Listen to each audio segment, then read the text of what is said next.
హైదరాబాద్లో చెరువుల కబ్జాల గురించి, నాలాల కబ్జాల గురించి మాట్లాడుతున్నారు. ఇవాళ జరుగుతున్న ఈ పరిణామాలన్నీ చూస్తే కనుక ఇది ముందుకు కొనసాగవచ్చని మీకు అనిపిస్తున్నదా? ప్రభుత్వ పాలన సంస్కృతి చాలా దిగజారిపోయింది. ఈ 10 ఏళ్లలో ఇంకా ఈ తెలంగాణ ఏర్పడినాక కానీ మనకు మొట్టమొదట్లో హుస్సేన్ సాగర్ కబ్జా సగము ప్రభుత్వమే చేసింది. 90లకు ముందు హైదరాబాద్ వెదర్ ఏమిటి, అది 99 నాటికి మారిన తీరు ఏమిటి? హైదరాబాద్ అభివృద్ధి హుస్సేన్ సాగర్ దాన్ని పూడ్చివేత ఎప్పటి నుంచి? అది కూడా 90ల నుంచేనా? అది 90 నుంచి. అసలు హుస్సేన్ సాగర్ సరిహద్దులు ఏమిటి చెప్పండి ఒకసారి. ఏదైతే ఖైరతాబాద్ రైల్వే ట్రాక్ ఉందో, రైల్వే ట్రాక్ కట్టిందే హుస్సేన్ సాగర్ నీళ్ళ మధ్యలోకి వెళ్ళి వీళ్ళు చదువుకున్న వాళ్ళ సాందాసులు. ఏ ముఖ్యమంత్రి హయాంలో విపరీతమైన ఆక్రమణలు జరిగిన చెరువులకి 1990 నుంచి క్రమంగా మొదలైతే దాన్ని పెంచుకుంటూ పోయింది. ప్రతి ముఖ్యమంత్రి తర్వాత పెంచుకుంటూ పోయింది. ఇప్పుడు హైటెక్ సిటీ అదే. హైటెక్ సిటీ చుట్టూ భూములు కొనేసి దానికి ఒక కొత్త మాస్టర్ ప్లాన్ ఇచ్చిండు సైబరాబాద్ డెవలప్మెంట్ అథారిటీ.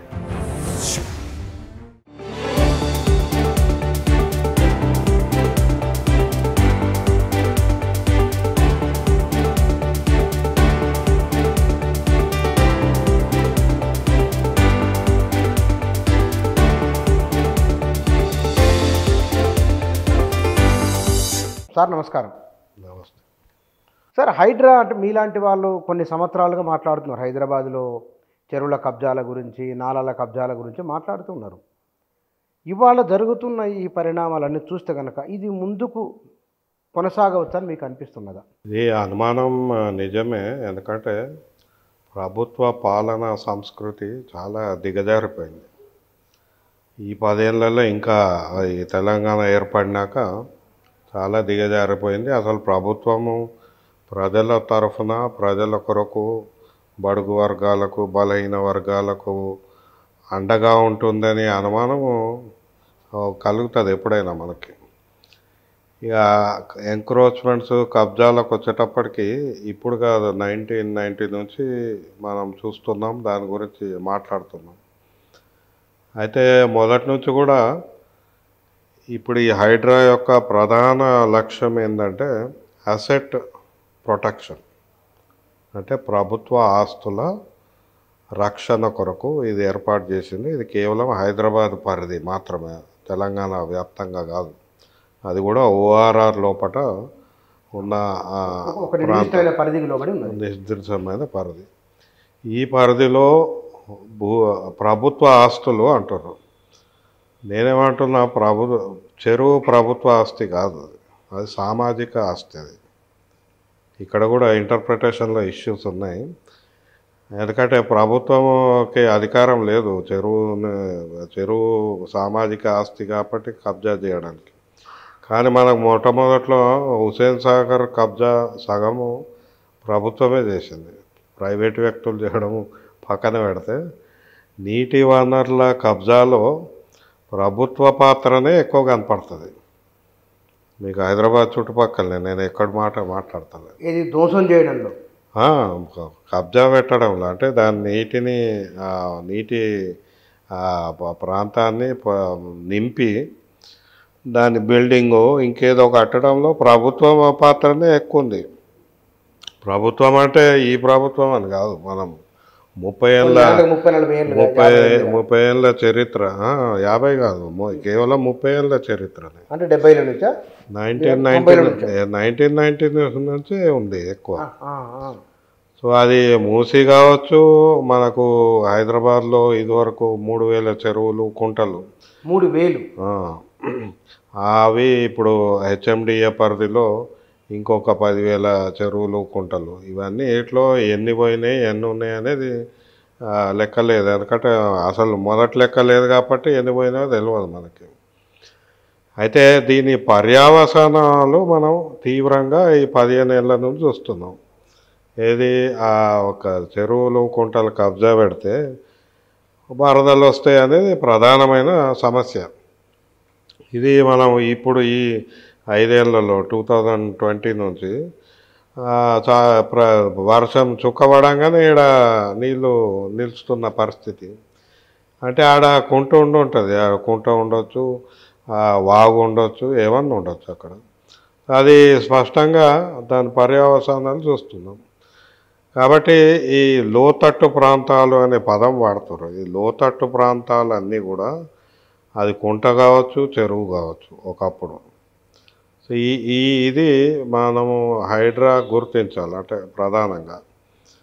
రెండవది ఎన్ని కబ్జాలు అనేది మనం చూస్తున్నాము. దాని ఫాసిలైజ్డ్ అంటారు ఇంగ్లీష్లో.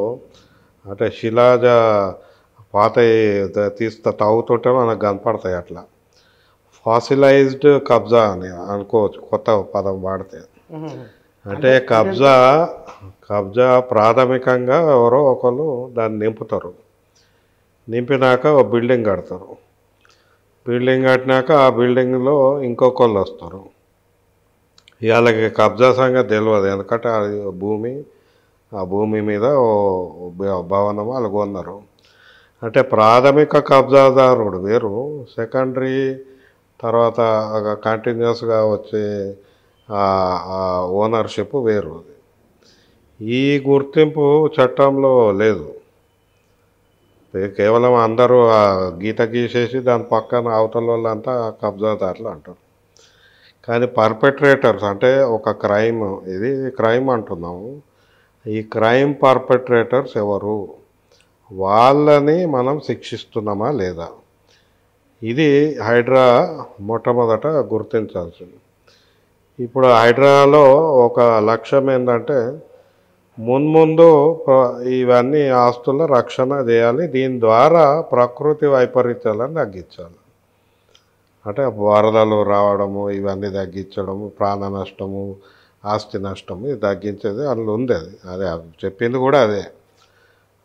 మరి అట్లాంటప్పుడు ప్రివెన్షన్ అన్నప్పుడు ఈ మనకు ఉన్న లోతట్టు ప్రాంతాలు ఏవైతే అంటున్నామో, ఎక్కడైతే నీళ్లు నిలుస్తాయి జిహెచ్ఎంసీ అంటే ఇప్పుడు 2500 ప్రాంతాలు ఎప్పుడో 5-6 ఏళ్ళ కిందట గుర్తించినామన్నారు లోతట్టు ప్రాంతాలు, wear water comes and accumulates. మరి ఆ అక్యుములేటెడ్ ప్రాంతాలన్నిటినీ స్టడీ చేసి దాని యొక్క ప్రాథమికంగా వైలేషన్ చేసిన వాళ్ళని గుర్తిస్తే, శిక్షిస్తే నీకు రాబోయే కబ్జాలు ఆగుతాయి. మనకి ఇదే కదా చట్టం. ప్రివెన్షన్లో మొట్టమొదటిదేంది, ఇంకొకడు చేయొద్దు. అది చేయొద్దంటే నువ్వు శిక్ష సరైన వాడికి పడాలి. పర్పెట్రేటర్స్ అంటే ఎవరైతే ఆ ప్రాథమికంగా చేసారో వాళ్ళకి ఆ శిక్ష పడాలి.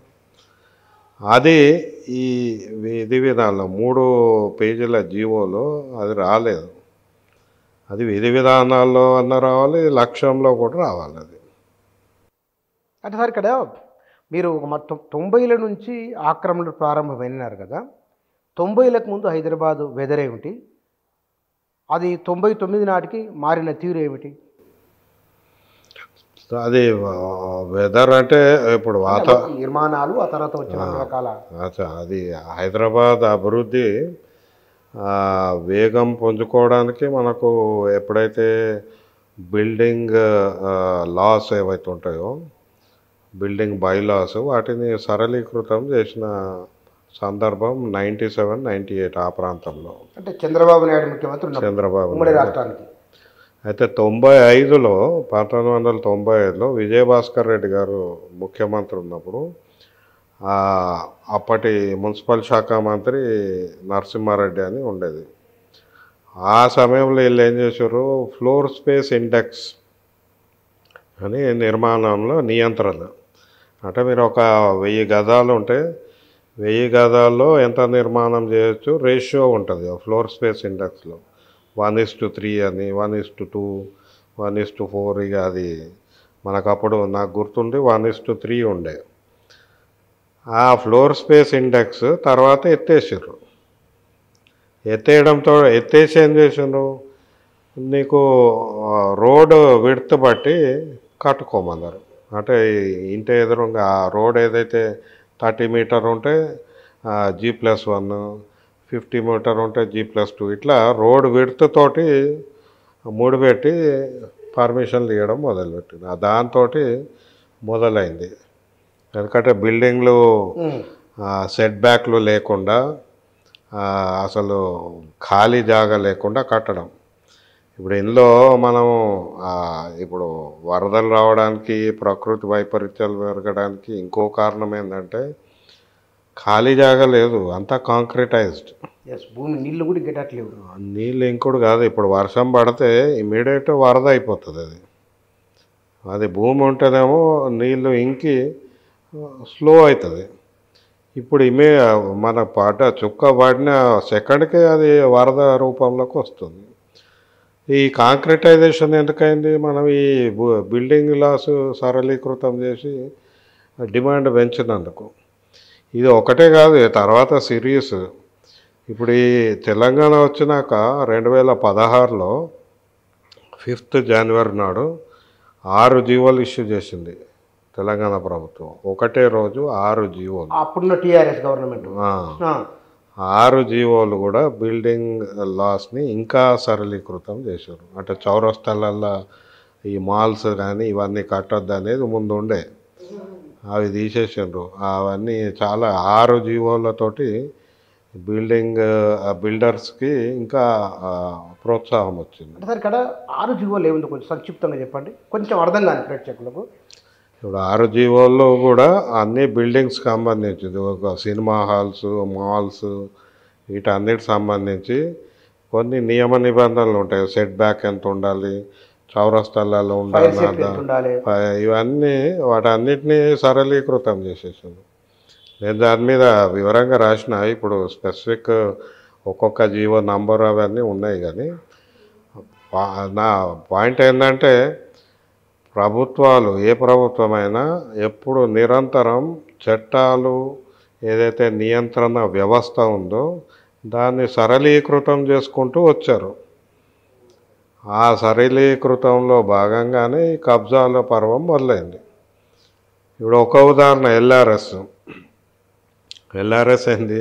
బీఆర్ఎస్, ఎల్ఆర్ఎస్ రెండు, building regularisation and layout regularisation. అంటే ఏంది? నువ్వు చట్టాన్ని అతిక్రమించి కట్టిన వాటిని మళ్ళా చట్టబద్ధం చేస్తున్నావు. అయితే ఇది హైకోర్టు అనేది మీరు ఎన్నిసార్లు చేస్తారు? ఇప్పుడు అది 1 టైం సెటిల్మెంట్ అని ఒకసారి, అంటే నువ్వు ఇది ఒక నిరంతర ప్రక్రియ చేసినాక ఇక అలా చట్టం లేదు, నియంత్రణ లేదు, అర్థమే లేదు ఇక. సో ఈ ఎల్ఆర్ఎస్ అనేది చేసింది ఎవరు? ప్రభుత్వమే. ప్రభుత్వం అంటే రాజకీయ పార్టీలు, రాజకీయ నాయకులు, రాజకీయ నాయకులతో ముడిపడిన పెట్టుబడిదారులు, ఈ సర్కిల్ ఏదైతే ఉందో అధికారులు, రాజకీయ నాయకులు, ఎన్నికైన ప్రజాప్రతినిధులు, బిల్డర్స్, ఈ నలుగురు కలిసి చేసిన పనులు ఇవన్నీ. మనం ఎప్పుడైనా కొందరు పదం మాఫియా అంటారు, కానీ ఇది మాఫియానా లేక ఒక సెల్ఫ్ ఇంట్రెస్ట్ గ్రూపా, కానీ ఈ గ్రూపే చేసినాయి అన్నీ. కానీ దీనివల్ల ఫలితము, దుష్ఫలితము అనుభవిస్తుంది మొత్తము నగరం. అది మనం ఆనాటి నుంచి కూడా చెప్తూ వస్తున్నాం, ఈ ఫలానా చట్టము ఈ సమయంలో ఇట్లా చేసిండ్రు. ఇప్పుడు దాంట్లోనే హుస్సేన్ సాగర్ చూస్తే మనకు సెక్రటేరియట్ పక్కన ఉన్న భాగము, అక్కడ మింట్ కాంపౌండ్, ఆ తర్వాత అంతా చెరువే. ఎన్టీ రామారావు టైంలో అదేంది మనకు బుద్ధ విగ్రహం ఏర్పాటు చేసినప్పుడు ఇటు నింపుకుంటూ వచ్చి ఇక్కడ కట్టారు. అక్కడ మళ్ళీ ట్యాంక్ బండ్ కూడా వెడల్పు చేసి దాని తర్వాత నెక్లెస్ రోడ్ కట్టారు. నెక్లెస్ రోడ్ కట్టినప్పుడు కూడా కోర్టుకు వెళ్ళి చెప్తే అప్పుడు గవర్నమెంట్ ఏమన్నది, ఇది ఆఖరు నెక్లెస్ రోడ్ తర్వాత ఇక అటుపక్క నీళ్ళ సైడ్ నిర్మాణాలే రావు, ఇది కబ్జాని నియంత్రించడానికి అని కట్టిండ్రు. నెక్లెస్ రోడ్ వచ్చేసింది నింపి, నెక్లెస్ రోడ్కి ఇటుపక్క ఇప్పుడు మళ్ళీ నిర్మాణాలు వస్తూనే ఉన్నాయి. అలా గవర్నమెంట్ హెచ్ఎండిఏ స్వయంగా కట్టి లీజ్కి ఇచ్చి హోటళ్లను ప్రోత్సహిస్తుంది. సో ఇదే ఫార్ములా అన్ని చెరువులకు బీఆర్ఎస్ ప్రభుత్వం చేపట్టింది. మీకు మనకి మిషన్ కాకతీయ పేరు మీద కావచ్చు, ట్యాంక్ బండ్ బ్యూటిఫికేషన్ కావచ్చు, ఇవన్నీ ఇవే ఏంది. మీరు ఏ చెరువు అయినా తీసుకోండి, అది మన మల్కాజ్గిరి కానీ మీరుపేట కానీ ఎక్కడైనా చెరువు బ్యూటిఫికేషన్ పేరు మీద ఆ బండ్ని వైడన్ చేయడము, శిఖం భూమి మీద ఏవో నిర్మాణాలు చేసి దాన్ని ఒక చిన్న కుంట చేసేయడం. ఇది మీ వెంగళరావు నగర్ పార్క్లో చంద్రబాబు నాయుడు చేసిండు. మనకి ఇప్పుడు ఈయనే జూబ్లీ సర్కిల్ అదేంది వెంగళరావు నగర్ పార్క్లో ఉన్న చెరువు ఆ తర్వాత పంజగుట్ట నాలా ద్వారా హుస్సేన్ సాగర్లో కలుస్తుంది. ఇప్పుడు ఆ నాలా కబ్జా అయిపోయింది. అందుకే ఇప్పుడు మీకు ఆ పంజగుట్ట దగ్గర వర్షం పడంగానే నీళ్లు నిలుస్తాయి, మోకాళ్ళ లోతు నీళ్ళు వస్తాయి. మడల దగ్గర మొత్తం సముద్రంలా ఉంటుంది. అయితే లింక్ ఏంది, పైన కేబీఆర్ పార్క్ నుంచి వ్యాలీ ద్వారా నీళ్లు వెంగళరావు నగర్ పార్క్ వస్తాయి. ఈ వెంగళరావు నగర్ పార్క్ చెరువుని ఇప్పుడు చంద్రబాబు నాయుడు ట్యాంక్ బండ్ అని దాన్ని వెడల్పు చేసిండు. ఇప్పుడు ఆ రోడ్డు అంత పెద్దది రోడ్డు కాదు, మళ్ళీ ఆడ పార్క్ అని కట్టి మట్టితోటి నింపి ఆ చెరువుని కుంట చేసిండు. కుంట చేసి దాంట్లో నీళ్లు లేకుంటే రాకుంటే అందులో బోర్వెల్ వేసి బోర్వెల్ తోటి నీళ్లు పైకి పంపు చేసి మనం సుందరీకరణ చేసినామని అప్పుడు ఆయన ఫార్ములా అది. ఇదే ఫార్ములా తర్వాత బీఆర్ఎస్ గవర్నమెంట్ చేసింది. చెరువు కట్ట వెడల్పు చేసి నింపి మళ్ళీ అందులోనే ఒక పార్క్ అని దాంట్లో మట్టి నింపి ఇవి నింపుతూ ఉంటే ప్రైవేట్ వాళ్ళు ఏం చేస్తారు, గవర్నమెంటే చేయంగా మేమెందుకు చేయొద్దు అని శిఖం భూములు మావని ఇవని అట్లా. సో మొత్తానికి ఆ కాంట్రాక్టర్ కావచ్చు, ఆ స్థానిక ఎమ్మెల్యే కావచ్చు, మంత్రి కావచ్చు, వీళ్ళు అంటే అందుకే అంటాను ఈ 4 మెంబర్ క్వార్టైట్ అంటారు, వీళ్ళు చేసిందంతా ఇదే కబ్జాలు. ఇప్పుడు హైడ్రా ఈ వ్యవస్థ ఏదైతుందో దీన్ని ఎట్లా విచ్ఛిన్నం చేస్తుంది అనేది ఇంపార్టెంట్. అక్కడ సార్ మీరు చెప్పండి. సో ఈ 4 వాళ్ళని ఆ 4 గ్రూపులను వాళ్ళు ఇప్పుడు హైడ్రా మీద ఒత్తిడి పెడతారు. ఎందుకంటే హైడ్రా ఉంటే వాళ్ళకి ఒక థ్రెట్ రోజు వార్త వస్తుంది అటు మీద. సో ఇది అంటే ఇది రాజకీయం, ఇదే రాజకీయం. చాలామంది రాజకీయాలు అంటే ఏంటన్నా ఇదేంది, వనరుల కొరకు రాజకీయం, భూమి కొరకు రాజకీయం, నీళ్ళ కొరకు రాజకీయం. సో ఇందులో అటు ఇటు చేసింది కేవలం ఒకడో ఇద్దరో డబ్బు ఉన్నవాడికే ప్రభుత్వ భూమి, సామాజిక ఆస్తి ప్రభుత్వ ఆస్తి నుంచి ప్రైవేట్ ఆస్తి, అందులో కొందరికే ఆస్తి. ఈ క్రమం ఏదైతుందో ఇది జరుగుతున్న రాజకీయ పరిణామం తెలంగాణలో, హైదరాబాద్లో. దీని నుంచే మనకు సంపద సృష్టిస్తున్నాం అంటారు, జీడిపి. చెరువులను పూడ్చి కబ్జాలు చేసి సంపద సృష్టిస్తున్నారు. అదే ఇప్పుడు మనకు ఉదాహరణకు హుస్సేన్ సాగర్ ఉంది కదా సార్, హుస్సేన్ సాగర్ దాన్ని పూడ్చివేత ఎప్పటి నుంచి, అది కూడా 90ల నుంచేనా? అది 90 నుంచి. అసలు హుస్సేన్ సాగర్ సరిహద్దులు ఏమిటి చెప్పండి ఒకసారి, మీరు అధ్యయనం చేసిన ప్రకారం. అది చాలా పెద్దది. మేము ఇప్పుడు నేను 1990లో ఉన్నప్పుడు నేను డిగ్రీలో ఉన్నా. అప్పటికే మీకు 1990 90లో అప్పటికి ఈ ఏదైతే ఖైరతాబాద్ రైల్వే ట్రాక్ ఉందో, రైల్వే ట్రాక్ కట్టిందే హుస్సేన్ సాగర్ నీళ్ళ మధ్యలోకి వెళ్ళి, అంటే ఇటుపక్క నీళ్ళు వచ్చేటి. ఈ రోడ్ మరి ఆడ లేక్ వ్యూ గెస్ట్ హౌస్ ఉంది కదా, ఆడ ఆ రోడ్డుకి యువతల హుస్సేన్ సాగర్, ఆ బిఎస్ మక్తా ఇవన్నీ అట్లా కబ్జా చేసుకుంటూ పోతే బిఎస్ మక్తా పెద్దగా అయిపోయింది. అట్లా హుస్సేన్ సాగర్ క్యాచ్మెంట్ ఏరియా చూస్తే ఇప్పుడు చెరువు ఎంత పెద్దదంటే అది దాదాపు 400 హెక్టార్లు అంటారు. సరస్సు పెద్దది, అది 1200 ఎకరాలు ఇప్పుడు అంటుర్రు, ఇదివరకు ఎన్ని ఉందో తెలియదు. అది దాని క్యాచ్మెంట్ ఏరియా మనకు అప్పుడు హైదరాబాద్లో 2/3 క్యాచ్మెంట్ ఏరియా, హైదరాబాద్లో 3 వంతుల 2 వంతులు హైదరాబాద్ హుస్సేన్ సాగర్ క్యాచ్మెంటే. చాలా పెద్దది, చాలా పెద్దది. అలా నీళ్ళు వస్తాయి, ఆయనలోకి వస్తుంది. ఇక ఇంకోటి ఇప్పుడు లింక్ ఏం చేసిండు మన నిజాం, అప్పుడు వరదలు వస్తాయని బల్కాపూర్ ఛానల్ మనకు మూసీ పరివాహక ప్రాంతం నుంచి ఒక కాలువ తవ్వి అది హుస్సేన్ సాగర్కి లింక్ చేశారు. ఇంకా వరదలు వస్తాయని ఫిరంగినాల ఒకటి తవ్వి అట్నుంచి మనకు ఇబ్రహీంపట్నం చెరువు అట్లా ఆ చెరువులకి లింక్ చేశాం. అంటే మనకొక సహజ నీటి పరివాహక వ్యవస్థ 1990 వరకు బాగానే ఉండేది. ఈ సహజ నీటి పరివాహక వ్యవస్థ ఏంది, వర్షం పడితే ఆ వర్షం పడ్డ నీళ్ళు చిన్న చిన్న కాలువలు వాగుల ద్వారా మొదట ఇంకుతుంది. ఇంకినాక ఆ చెల్మలు పుడతాయి. ఆ చెల్మల నుంచి నీళ్ళు మళ్ళా పుట్టి ఆ దగ్గరలో ఒక కుంటనో చెరువులో పడతాయి. ఆ చెరువు నుంచి కింద చెరువుకి నిండినా కొద్ది అట్లా చైన్ లింక్. ఆ లింక్ ద్వారా పెద్ద చెరువులకు వచ్చి పడతాయి ఆఖరికి.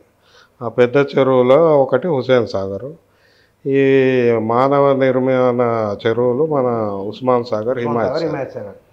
సో ఈ ఆ తర్వాత మనకి ఇబ్రహీంపట్నం చెరువు అది పెద్దది. అట్లాంటి పెద్ద చెరువులు 50-60 ఉండేది, ఇంకెక్కువ ఉండొచ్చు లెక్క. అంటే అవి అప్పటి సాధారణ వర్షపాతం పడితే 4 ఏళ్ళు పట్టేది నిండడానికి. 4 సంవత్సరాలు అంత పెద్ద చెరువులు అవి. అట్లాంటి చెరువులు ఇప్పుడు ఒక వర్షంకే మనకు ఉస్మాన్ సాగర్ నిండిపోతుంది అంటారు. అంటే అందులో 3 కనపడతాయి. ఒకటేమో వర్షము ఎక్కువ అవుతుంది, కుంభవృష్టి పడుతుంది అందులో. కానీ దానికి పూర్వం ఉన్న కారణాలు ఏంది, ఒకటి సిల్టేషన్. ఈ పూడిక తీయలే. ఇప్పుడు ఉస్మాన్ సాగర్ 100 ఏళ్ళు అయింది, 1920లో కట్టింది అది. హిమాయత్ సాగర్ 1927. ఆనాటి నుంచి ఈనాటి వరకు అలా పూడిక అనేది తీయకపోయి. పూడిక ఒకటి. రెండోది కబ్జాలు, ఎక్కడికక్కడ నిర్మాణం చేయడము, అలా కాలువలు చేయడం. మొన్న అయితే హైడ్రా డిమాలిషన్ చేస్తుంటే తెలిసింది, వాళ్ళ మురికి పైప్ లైన్లన్నీ డైరెక్ట్ మంచినీటి చెరువు. ఇది ఇట్స్ డిక్లేర్డ్ మంచినీటి చెరువు. అంటే వీళ్ళకి సోయి ఉండి డైరెక్ట్ మురికి నీటిని డైరెక్ట్ కలుపుతాడు అవడం. అదే వీళ్ళు చదువుకున్న వాళ్ళ సాందాసులే. మనకు ఊర్లో ఒక చెరువులో బర్రెలు కడగద్దంటే వాళ్ళు బర్రెలు కడగరు ఆడ, ఇంకా ఆడ కుంట దగ్గర పోయి కడుగుతారు. అంటే ఒక కట్టడి ఉండేది, సామాజిక కట్టడి. చట్టం ఉండేది. ఈ చట్టం లేదు, సామాజిక కట్టడి లేదు. ఇట్లా ఆ ఆక్రమణలు ఎక్కువైనాయి. ఏ పార్టీ అధికారంలోకి వచ్చిన తర్వాత ఏ ముఖ్యమంత్రి హయాంలో విపరీతమైన ఆక్రమణ జరిగిన చెరువులకి? అందరూ నేను 1990 నుంచి క్రమంగా మొదలైతే దాన్ని పెంచుకుంటూ పోయింది. ప్రతి ముఖ్యమంత్రి తర్వాత పెంచుకుంటూ పోయింది, అలా అనుమానం లేదు. ఇలా అదే నేను అంటున్నా, ఒకటేమో ఫార్ములా, వీళ్ళు అందరూ ఒక్కొక్క ఫార్ములా ఫాలో అవుతారు. చంద్రబాబు నాయుడు ఫార్ములా అప్పుడు బ్యూటిఫికేషన్, సుందరీకరణ, ఆ పేరుతోటి దాన్ని ఇంకా విస్తృతం చేసింది బీఆర్ఎస్ గవర్నమెంట్. తర్వాత రెండవది చంద్రబాబు నాయుడు చేసింది, కొత్త మాస్టర్ ప్లాన్లు ఏం చేసిండు, ఒక భూమి ముందే కొనేసి ఆ భూమి దగ్గర ఒక ప్రాజెక్ట్ అనౌన్స్ చేయడం గవర్నమెంట్ది. రియల్ ఎస్టేట్ వాల్యూ పెరిగింది. ఇప్పుడు హైటెక్ సిటీ అదే. హైటెక్ సిటీ చుట్టూ భూములు కొనేసి దానికి ఒక కొత్త మాస్టర్ ప్లాన్ ఇచ్చిండు సైబరాబాద్ డెవలప్మెంట్ అథారిటీ. ఈ మాస్టర్ ప్లాన్లు అంటే ఏంది, అగైన్ రెగ్యులేషన్ ఉంటుంది, అలా జోనింగ్ సిస్టమ్ ఉంటుంది. జోనింగ్లో రెసిడెన్షియల్ జోను, కమర్షియల్ జోను, ఇట్లా లాజిస్టిక్ జోన్ అని పెడతారు. అంటే భూమిని కేకుల లెక్క కట్ చేస్తారు. ఇది దీనికే, అది దానికే, ఇది దీనికే వాడాలని. ఇది చట్టం. ఇందులో రెసిడెన్షియల్ ఏం చేసిండ్రు, ఇప్పుడు సైబరాబాద్లో ప్లాట్ ఏరియా పెంచారు. అంటే ఇంతకంటే తక్కువ ప్లాట్లు ఉండడానికి లేదు. ఆ ప్లాట్ ఏరియా పెంచి కేవలం పెద్ద పెట్టుబడిదారులు, పెద్ద భవనాలు రావడానికి మార్చిండ్రు అది. అప్పుడు వాళ్ళ కారణమైన ఇన్వెస్టర్స్ విల్ కమ్ అని. ఇప్పుడు ఇదే ఫార్ములా మళ్ళా మనకు తర్వాత ఈ ఫైనాన్షియల్ డిస్ట్రిక్ట్, ఇప్పుడు కోకాపేట, మణికొండ, ఇవన్నీ ఇవే ఫార్ములాలతోటి కంటిన్యూ చేస్తాం. మొన్న గత గవర్నమెంట్ హయాంలో ఎకరం 100 కోట్లు దాటిపోయింది. పాత నగరం లేదా ఉమ్మడి ఆంధ్రప్రదేశ్లో ఆనాడు ఉమ్మడి ప్రభుత్వంకు సోయి లేదు, వాళ్ళకు ప్రణాళిక లేదు, అస్తవ్యస్తంగా ఉంది అని అనుకున్నారు. ఫైనాన్షియల్ డిస్ట్రిక్ట్ ఈ 10 ఏళ్లలో వచ్చింది కదా, మరి అక్కడైనా సరే ఒక ప్రణాళికబద్ధంగా జరిగిన నిర్మాణాలు జరిగినాయా? లేదు. ఇక్కడ మనకు మొదటి నుంచి వస్తున్న సమస్య ఏంటంటే, వీళ్ళేమో నిర్మాణాలను ప్రోత్సహించి రియల్ ఎస్టేట్ని ప్రోత్సహిస్తూ పోయిండ్రు. కానీ దానికి తగ్గట్టు ప్రభుత్వ సదుపాయాలు పెరగలేదు. ఇప్పుడు లేఅవుట్ అంటారు, జోనింగ్ అంటారు. జోనింగ్ అన్నప్పుడు అక్కడ నివాసం మనం కొనుక్కున్నప్పుడు మనకు కావాల్సిన ఏంటి, మురికి నీటి పారుదల వ్యవస్థ కావాలి, మంచినీటి వ్యవస్థ కావాలి, రోడ్లు కావాలా, మనకి షాపింగ్ కాంప్లెక్స్లు కావచ్చు, తర్వాత పని చేసేవాళ్ళు కావాలా, వాళ్ళకి నివాసాలు కావాలా. ఇవన్నీ నువ్వు తెలిసినే, ఇదేదో కొత్త ఫార్ములా కాదు. కానీ భూమి రేటు పెరిగినా కొద్దీ ఒకటేమో ప్రభుత్వము అదే వేగంతో సదుపాయాలు క్రియేట్ చేయలే. మనకు అదేంది కొండాపూర్, మాదాపూర్ అయినా కొండాపూర్ చేసిండ్రు. కొండాపూర్లో ఇప్పటికీ భూగర్భ మురికి నీటి వ్యవస్థ 14% అంటారు. అంటే సూర్యునికేమో పెద్ద పెద్ద బిల్డింగ్లు ఉంటాయి, కానీ ఆయన మోరేడికి పోతుంది. మోరేడికి పోతుందంటే సంపులకు పోతుంది, లేదా దగ్గరలో చెరువులకు పోతుంది. మరి నీకు మనం ఆధునిక డల్లాస్ అవి ఇవి అంటాము. మన ఊర్లో చిన్న ఊరు తీసుకుంటావు, ఆ ఊరికి ఇప్పుడు వీళ్ళు చేస్తున్న పనికి ఏమన్నా తేడా కనపడుతుంది? మనకేమో బిల్డింగ్లే చూపెట్టి ఆధునికం అంటారు, కానీ మళ్ళీ నీకు ఒక టాయిలెట్కి సంపు, లేదా ఆ సంపు నుంచి నీళ్ళు కిందికి రోడ్డు మీద వారుతున్నాయంటే ఎందుకు, ఏం నిర్మాణం? సో ప్రభుత్వము, జిహెచ్ఎంసి, హెచ్ఎండిఏ వీళ్ళు ఏంటంటే వీళ్ళు రియల్ ఎస్టేట్ ఆ భూమిని కట్ చేసి ఆ భూమిలో నిర్మాణాలను ప్రోత్సహిస్తుంది తప్పితే, మరి దాంతోపాటు బాధ్యత ఉంటుంది. ఆ బాధ్యత ఏంది? కనీస వసతులు కల్పించాలి. అది ప్రభుత్వ బాధ్యత. ఇప్పుడు లేఅవుట్లో కొనేటప్పుడు రోడ్లు ఉన్నాయా, నీళ్ళు ఎడకెళ్ళి వస్తాయి, ఇవన్నీ కనుక్కుంటారు. ఇప్పుడు హైదరాబాద్ నగరం పెద్ద లేఅవుట్ చేసిన హెచ్ఎండిఏ మాస్టర్ ప్లాన్ కింద మరి నీకు ఇవన్నీ వసతులు కావాలా, ఈ వసతులకు భూమి కావాలా? ఆ భూమి ఎక్కడ ఉంది? మాస్టర్ ప్లాన్స్లో ఎక్కడ నీకు ఎస్టీపీలకు కానీ, ఈటీపీలకు కానీ, ట్రాన్స్ఫార్మర్లకు కానీ, బస్ స్టాండ్లకు కానీ ఎక్కడ పెట్టరు. మరి ఎక్కడికెళ్ళి వస్తాయి వీటికి? జాగా ఇవి కావాలి కదా, దీని జాగా కావాలి. పని వాళ్ళు ఇప్పుడు నువ్వు ఒక పెద్ద 3000 అపార్ట్మెంట్ల కాంప్లెక్స్ కడితే అలా 3000 మంది పనిచేసేటోళ్ళు కావాలి కదా కనీసం. మరి వాళ్ళకి నివాసం ఉండాలి కదా. వాడెన్నో సరే నువ్వు 10 ఇంటి దగ్గర వద్దు గుడిసెలు అందంగా కనపడొద్దు అంటే వాడు ఎక్కడనో ఉంటాడు. ఎక్కడనో ఉండాలంటే నువ్వు పబ్లిక్ సర్వీస్ ఏర్పాటు చేయాలి కదా.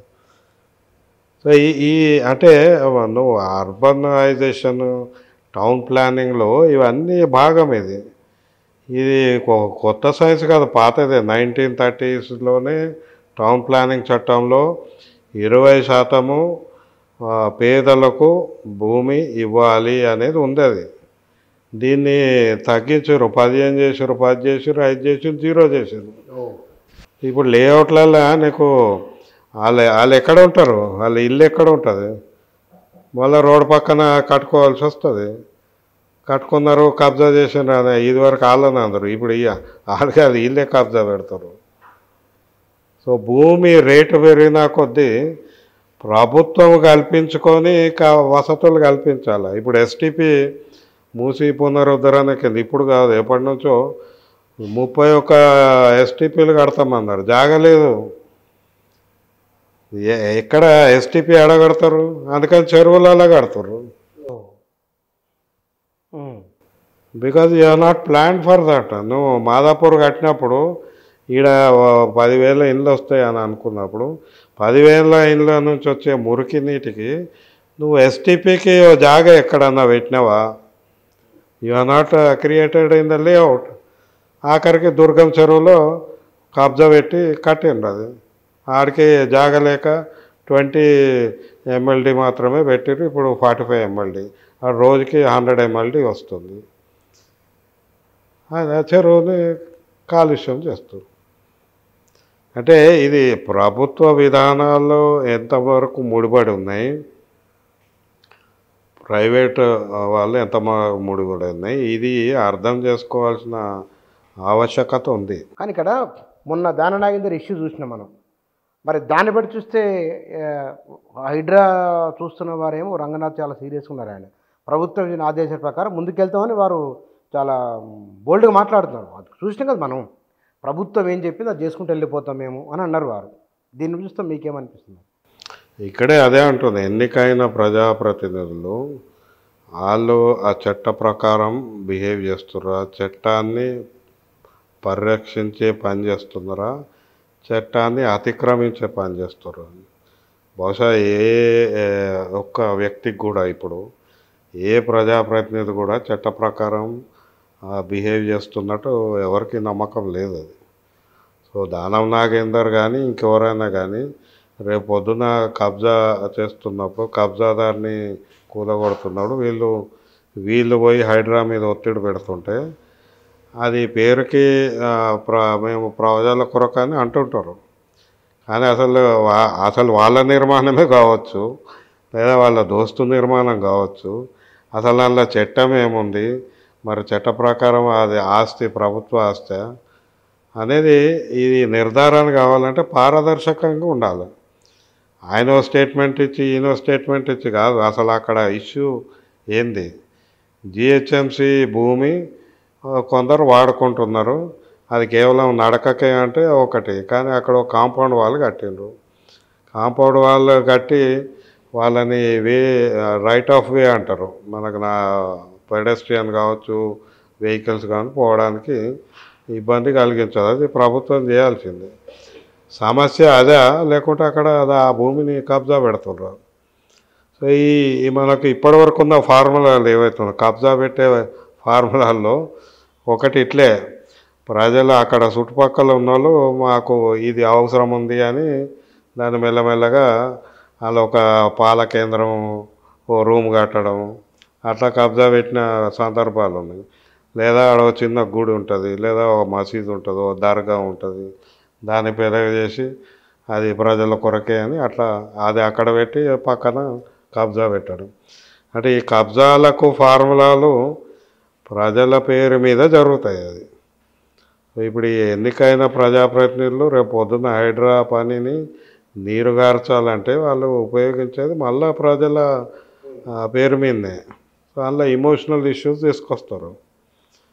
కాకపోతే అందుకే ఇప్పుడు హైడ్రా పని కొనసాగాలనేది దాదాపు అందరికీ ఏకాభిప్రాయం ఉంది, అందులో అనుమానం లేదు.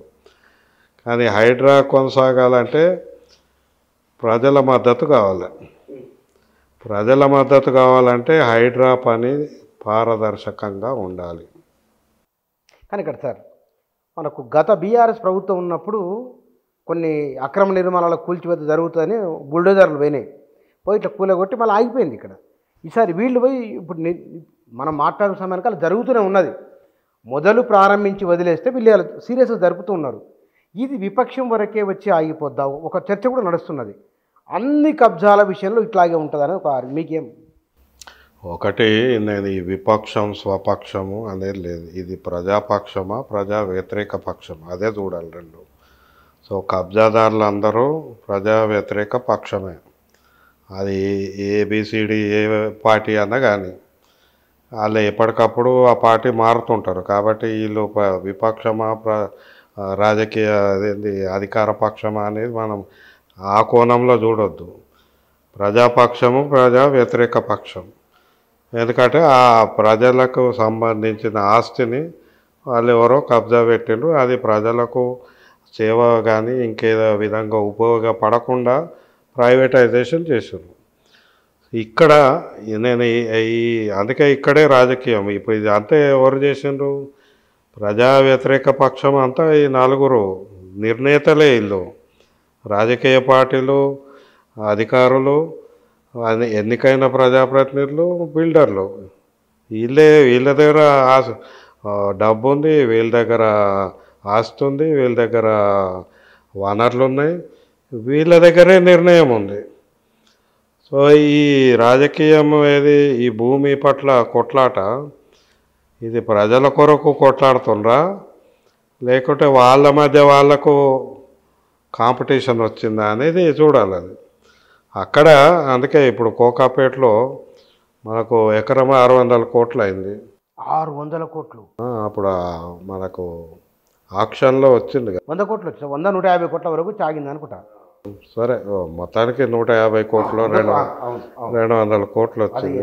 అబ్నార్మల్ గ్రోత్ అంటే వీళ్ళ పెట్టుబడిదారుల మధ్య ఘర్షణ ఉంటుంది కదా ఈ 150 కోట్లు 100 కాంపిటీషన్ ఇప్పుడు ఒక బిల్డరు ఆడ పెద్ద కాంప్లెక్స్ కడతాడు ఇంకోటి పక్కనే కడితే ఈయన అమ్ముడు పోదు సో ఇట్లా ఉండే ఏవైతే పోటీ ఉంటుందో ఇందులో అనైతికత ఉంటుంది అందులో రాజకీయ పార్టీలు వీడు వాడు ఎవడు బలం ఉన్నాడు ఆడ కొట్లాడుకుంటారు కానీ హైడ్రాకి వచ్చేటప్పటికి హైడ్రా ఇదే పబ్లిక్ టూల్ ప్రజల కొరకు ప్రజల ఆస్తుల కొరకు పెట్టింది నేను అంటుంది హైడ్రా పనితీరు ప్రజలకు అనుకూలంగా జరగాలంటే ప్రజల భాగస్వామ్యంతో ప్రజలకు పారదర్శక సమాచారంతో చేస్తే ఇట్లాంటి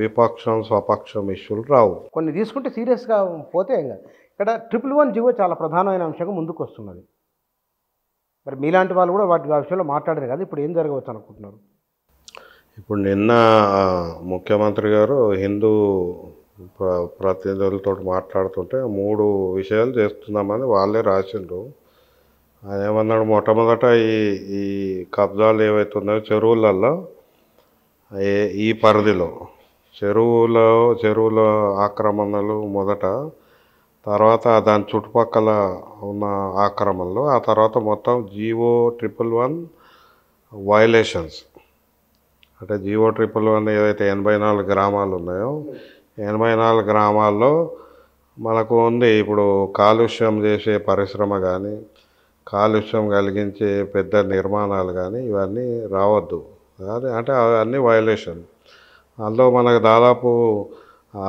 14 నుంచి 20 ఇంజనీరింగ్ కళాశాలలు కూడా ఉన్నాయి ఇంకెక్కువ ఉండవచ్చు ఎన్నో 2007 నాటికే దాదాపు 9,000 అక్రమ నిర్మాణాలని హైకోర్టులో మన వాళ్ళు కేసు వేసిండు ఆ అక్రమ నిర్మాణాలు తీయలేదు అప్పుడు తీయలేదు తర్వాత పెరుగుతూ పోయినాయి ఇప్పుడు ఎన్ని ఉన్నాయి అనేది లెక్కలేదు ఎవరి ఫిగర్ బట్టి వాళ్ళు పెంచుకుంటారు ఇది ఒక క్రమం అయితే మొన్న బీఆర్ఎస్ ప్రభుత్వం ఎప్పుడైతే GO111 రద్దు చేస్తామో అని అటు ఇటు చేసి GO169 తీసుకొచ్చిందో ఈ సందిగ్ధ కాలంలో ఇంకా నిర్మాణాలు పెరిగినాయి ఇప్పుడు ఎన్నో తెలియదు సో బహుశా ఈలోపు గవర్నమెంట్ మారింది ఎలక్షన్లు వచ్చినాయి సో ఈ ఆక్రమణలు అన్నీ ఇంకా పెరిగిపోయినాయి సో కనీసం 30,000 40,000 ఉండొచ్చు ఇప్పుడు లెక్క తెలియదు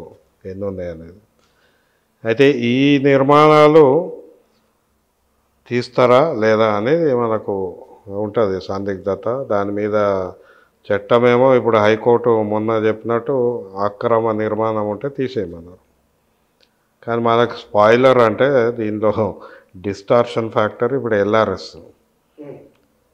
ఇదే ప్యారలల్గా ఇప్పుడు ప్రభుత్వము మేము ఒకవైపునేమో కూల్చివేతలు మరొక వైపున ఇప్పుడు LRS వచ్చింది మరి ఏ LRS అంటే ఏ లేఅవుట్లను రెగ్యులరైజ్ చేస్తారు GO111 ఇది ఇంకా మనకు స్పష్టత లేదు FTLలో చేస్తే FTLలో చేయడానికే లేదు ఎప్పుడైనా మీకు LRS BRS ఏదైనా కానీ FTLలో చేయడానికి లేనే లేదు కానీ దాన్ని మభ్యపెట్టో పేపర్ వర్క్ చేసి చేయొచ్చు సో అంటే ప్రభుత్వం ముందు హైడ్రా ముందు చాలా పెద్ద పని ఉంది అందులో నేను 3 రకాలుగా చూడదలుచుకున్నాను. ఒకటేమో నిర్మాణాన్ని తీసివేయడం, అంటే డిమాలిషన్, కూలగొడతారు. కానీ కూలగొట్టడమే కాదు కదా, తీసేయాలి వ్యర్థాలను మొత్తాన్ని. మొత్తం. నువ్వు దాన్ని నింపిన మట్టితో సహా తీస్తేనే రిస్టోరేషన్ అది. లేకుంటే పర్పస్ సరు కాదు. నువ్వు ఉత్తగా గోడలు కూలగొట్టేస్తే మళ్ళీ ఆడ కన్స్ట్రక్షన్ డెబ్రీ అక్కడే ఉంటుంది. తర్వాత మట్టి ఉంటుంది, వీళ్ళు నింపిన మట్టి ఉంది. మరి చెరువులో మళ్ళీ నీళ్ళు ఎట్లా వస్తాయి? సో అందుకే మొట్టమొదట మీరు కూలగొట్టండి. కూలగొట్టినాక ఆ మట్టి, ఆ మెటీరియల్ అదంతా తీసి దాన్ని ఆ నీటి వనరు, అది వాగు కావచ్చు, చెరువు కావచ్చు, దాన్ని రీస్టోర్ చేయాలి. ఇక మూడో దశ ఏంటంటే దాన్ని మళ్ళా ఇంకెవరు చేయకుండా ప్రివెన్షన్ మెకానిజం రావాలి. చెరువులను పూడ్చివేసిన, నాలాలు ఆక్రమించిన వారి విషయంలో చట్టం ఏం చెప్తున్నది? చట్టం స్పష్టంగా ఉంది. ఫుల్ ట్యాంక్ లెవెల్లో ఎట్లాంటి నిర్మాణం ఎవరు చేసినా తీసివేయాల్సింది, అది ఆక్రమణ అనేది ఉన్నది. అది GO111 అయితే ఇప్పటికి 3 సార్లు సుప్రీంకోర్టు చెప్పింది. GO111 అమలు చేయాల్సిందే, ఎందుకంటే ఇది మంచినీటి వనరు, ఏది ఉస్మాన్ సాగర్, హిమాయత్ సాగర్. కాబట్టి ఇంకా దీనికి చట్టం దానికి శాంక్టిటీ ఉందా లేదా అనేది లేదు. ఇంకోటి స్టేట్ గవర్నమెంట్ బీఆర్ఎస్ కూడా తీయలేదు GO111ని, తీయేసే అధికారం లేదు వాళ్ళకి. 169 కావాలని కన్ఫ్యూజన్ క్రియేట్ చేశారు. సో చట్టం స్పష్టం. FTLలో అంటే ఫుల్ ట్యాంక్ లెవెల్లో చెరువు నిండినప్పుడు ఎంత ఉంటుందో ఆ జాగా మొత్తం చెరువుదే. దాంతోపాటు కింద పైనుంచి వచ్చే వాగులు కానీ, కిందికి పారే వాగులు కానీ, ఇవి కూడా చెరువులో భాగమే. సో ఇవి పరిరక్షించాల్సిందే. పరిరక్షించకుంటే మనం ఇంకా దాని పర్యవసానాలు చూస్తుంటాం. దీనికి మనకు అదనంగా మాస్టర్ ప్లాన్లో మార్పులు చేయాలి. మాస్టర్ ప్లాన్ ఇప్పుడు 2012 మాస్టర్ ప్లాన్ ఉంది. ఈ మాస్టర్ ప్లాన్లో రెసిడెన్షియల్ జోను, కమర్షియల్ జోను, ఇట్లా జోన్లు ఉన్నాయి, కానీ వాటర్ జోన్ అనేది లేదు. నీళ్ళు ఇప్పుడు చెరువు అన్నాక నిరంతరం చెరువే, అది ఇంకో 1000 ఏళ్ళకైనా చెరువే. మనం నీళ్ళు కావాల్సిందే. మనం దాన్ని భూమిగా చూడొద్దు. ప్రభుత్వ రికార్డులలో దాని సర్వే నెంబర్ ఇస్తారు. ఎట్లా ఇస్తారు? అది నీళ్ళు భూమిగా అయితే, నీళ్ళు నువ్వు భూమి మీద ఉన్నంత మాత్రాన మనం నీటిని భూమిగా పరిగణించలేం కదా. అది నీరు నీరు నీరు నీరు. కాబట్టి ఈ నీటికి సంబంధించి ప్రత్యేక చట్టం తీసుకురావాల్సిన అవసరం ఉన్నది ఇప్పుడు. ఎందుకంటే ఈ అధికారులు, ఇది నేను చెప్పిన 4 వీళ్ళకి ఈ నీళ్లు కాదు, ఇది భూమి, దీని మీద పెట్టుబడి పెట్టాలనే ఆలోచనలు ఉన్నాయి. చిన్న డెఫినేషన్, ఒక పదం మార్పు. దాని చెరువు అంటేనేమో వేరు 3 అక్షరాలు, అది భూమి 2 అక్షరాలు, మారిపోయింది మొత్తం. ఎగ్జాక్ట్. అందుకే దానికి సర్వే నంబర్ అనేది కాదు, నీటి వనరుకి వీలైతే మనం కొత్త సర్వే నంబర్ మొదలు పెట్టాలి, కొత్త రకం సర్వే నంబర్లు. అది లేదంటే మాస్టర్ ప్లాన్లో వాటర్ జోన్ క్రియేట్ చేయండి. This is a water zone అంతే, ఇక అందులో కట్టడానికి లేదు. సో ఇట్లాంటి సూచనలు ఇచ్చినాం. Master plan is a tool. So ఈ మాస్టర్ ప్లాన్ మార్చాలి. ఇప్పుడు మనకు ఇప్పుడు 8 మాస్టర్ ప్లాన్లు ఉన్నాయంటారు. అది బుద్ధ పూర్ణిమ డెవలప్మెంట్ అథారిటీ, జిహెచ్ఎంసి పాత కొత్త మాస్టర్ ప్లాను, సైబరాబాదు, తర్వాత ORR ఎంబడి ఒకటి, ఇట్లా అనేక. తర్వాత HMDA మాస్టర్ ప్లాన్. అంటే సార్ ఇక్కడ హిమాయత్ సాగర్, ఉస్మాన్ సాగర్ ఈ రెండింటి పరిధిలో ఉన్న అక్రమ నిర్మాణాలు కూల్చేస్తామని ఒక మాట అంటున్నారు. మరి అక్కడ ఇంకోటి 111 జీవో పరిధిలో ఉన్న గ్రామాల ప్రజలు డెవలప్మెంట్ మాకు వద్దా, మా భూములకు ధరలు పెరగొద్దా, పక్క ఊర్లో 20 కోట్ల రూపాయలు ఎక్కడ ఉంటే మాకు ఏమి లేదు అని ఒక. అది గ్రామాల ప్రజలు అనట్లేదు, అది కేవలం రియల్ ఎస్టేట్ వర్గం ఏదైతే ఉంటుందో ఆ గ్రామాల్లో వాళ్ళు అంటున్నారు. అసలు గ్రామాల్లో సర్వే చేయలేదు. నేను మన తెలంగాణ గ్రామాల్లో మనకు తెలిసిందే, భూమి యజమానులు ఎంతమంది ఉంటారు? యావరేజ్ 30% ఉంటారు ప్రతి గ్రామంలో. ఈ 70% మంది భూమి లేని వాళ్ళు ఉన్నారు కదా, మరి వీళ్ళ ప్రయోజనం ఏంది? సో వీళ్ళని అడిగిన ఎప్పుడన్నా? అడగలేదు. ఇప్పుడు ఈ 30% కూడా భూమి మారిపోయింది. ఇప్పుడు 84 గ్రామాల పరిధిలో ఈ ఒరిజినల్ మూల నివాసుల చేతుల్లో భూమి కేవలం 5% ఉందంటున్నారు. మనకు తెలియదు. 132,000 ఎకరాలు అని కేసీఆర్ చెప్పిండు. 132,000 ఎకరాల్లో ఆ గ్రామవాసుల దగ్గర ఎన్ని ఎకరాలు ఉన్నాయి ప్రభుత్వాన్ని ప్రకటించమని? సో బహుశా 5% ఉంటుంది. అంటే మిగతాదంతా పెట్టుబడిదారుడు, ఆడు బయటోడు. వీళ్ళ పెట్టుబడుల కొరకే ఆ ప్రాంతాన్ని రియల్ ఎస్టేట్గా మార్చారు. నేనంట మరి ఆ గ్రామంలో ఉన్న ఇంకా 70% మంది వాళ్ళు ఎట్లా జీవించాలా? నువ్వు అదొకటి. రెండోది, GO111లో చాలామందికి అర్థం తెలియదు. GO111 నిర్మాణాలు వద్దని ఎప్పుడు చెప్పలేదు. గ్రామ కంఠంలో నిర్మాణాలు వద్దని చెప్పలే. రెగ్యులేట్ చేయమన్నారు. రెగ్యులేషన్ ఏ డిఫరెంట్ రెగ్యులేషన్, అంటే ఒక ప్రత్యేకమైన నియంత్రణ. మనకి ఇప్పుడు మాదాపూర్ ప్రత్యేకమైన ల్యాండ్ రెగ్యులేషన్ జోన్ తీసుకొచ్చిండు చంద్రబాబు నాయుడు. ఇప్పుడు 4th సిటీలో గవర్నమెంట్ కూడా అదే అంటుంది, మేము ఈ ప్రాంతం అభివృద్ధి చేస్తాం, దీనికి ఒక ప్రత్యేకమైన జోనింగ్ సిస్టమ్. ఇది సాధారణం. అది GO111 కూడా ఒక ప్రత్యేకమైన ల్యాండ్ రెగ్యులేషన్ జోన్. అందులో కాలుష్యం చేసేవి రావద్దు అని చెప్పిండ్రు. పరిశ్రమలు రావద్దు. పరిశ్రమలు కావచ్చు, ఇప్పుడు పెద్ద మాల్స్ ఉన్నాయి అనుకో, హోటల్స్, ఇవి ఇవి కూడా కాలుష్యం చేస్తాయి. సో ఇవి రావద్దు. ఇవి ఎవరి ప్రయోజనాల కొరకు? ఈ చెరువులు ఉంటే కనీసం 5 లక్షల మందికి నీళ్ళు వస్తాయి, మంచినీళ్ళు ఫ్రీగా, వితౌట్ ఖర్చు వస్తుంది. అంటే నువ్వు కేవలం ఒక 10 మందో 15 మంది పెట్టుబడిదారులు వాళ్ళు ఏదో ఒక ఎమోషనల్ ఇష్యూ పట్టుకొని వాళ్ళ ప్రయోజనం కొరకు మాట్లాడితే, ఇక్కడ 5 లక్షల మంది వీళ్ళు, ఆ గ్రామంలో ఉండే 70% మంది వాళ్ళు ఇవేవి పరిగణలోకి తీసుకోకుండా GO111 ఎత్తేసి దాన్ని ఒక రియల్ ఎస్టేట్ జోన్ చేయడానికి బీఆర్ఎస్ ప్రభుత్వం చేసింది. అంటే మీరు ఎంటైర్ మనం మాట్లాడుతున్న దాంట్లో ఆనాడు చంద్రబాబు నాయుడు ప్రారంభిస్తే దాన్ని బీఆర్ఎస్ పెంచిందని మీరు చెప్పదలుచుకున్నారా? ప్రతి ప్రభుత్వం పెంచింది. మధ్యలో వైఎస్ఆర్ గవర్నమెంట్ అట్లనే ఉండే. తర్వాత ప్రతి ప్రభుత్వం ప్రతి అడుగు అదే ఫార్ములాలో పట్టించుకుంటూ వస్తారు, కొనసాగించారు. హైదరాబాద్లో అదే సమస్య.